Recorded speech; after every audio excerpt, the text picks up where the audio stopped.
Bonjour à tous et bienvenue dans la revue de presse à Afrique du jour. Au Cameroun, être en sécurité, même dans les grandes villes, ce n'est pas gagné. Mutation titre, insécurité, Douala, ville cruelle. Crimes et agressions se multiplient dans la capitale économique, de quoi inquiéter en cette fin d'année. Le jour sur la même note, fin d'année, l'insécurité galopante. Plusieurs cas d'agression et de meurtres enregistrés. Cameroun Tribune parle politique, publication des listes de candidatures, la fièvre monte.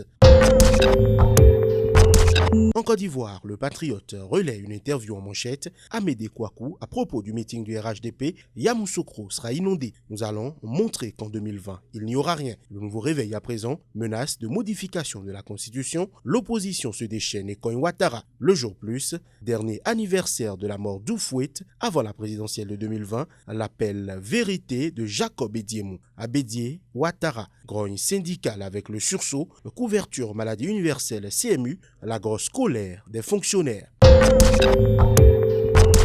Au Burkina Faso, la situation sécuritaire reste préoccupante dans le Sahel. Le quotidien affiche en titre « Présence des militaires français dans les pays du G5 Sahel ». Les présidents des pays du G5 Sahel invités en France le 16 décembre. Autre titre « Coopération ». AFD Burkina, environ 39 milliards de francs CFA pour les secteurs de l'éducation, de la formation professionnelle, de la gouvernance financière. L'Express du Faso à présent, arrondissement de Bobo, des usagers se plaignent des conditions de retrait des actes de l'état civil.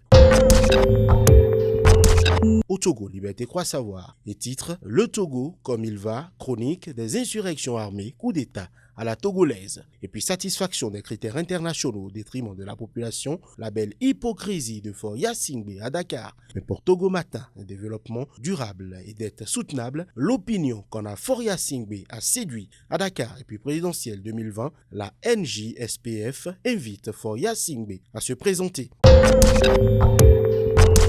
Au Sénégal, l'AS affiche en titre « Rébellion et participation à une manifestation interdite, Guy Marius et compagnie écrouée à Rebus ». Vox Populi sur la même actualité, placement sous mandat de dépôt des manifestants contre la hausse de l'électricité, le doyen des juges électrocute Guy Marius et compagnie. Sud Quotidien parle de grève de l'intersyndicale des travailleurs de la SDE, acte de sabotage, prise des populations en otage. Seri Mbaïtiam met en garde et menace. Le Témoin constate en titre « Hydraulique urbaine, l'État déclare la guerre à la SDE ».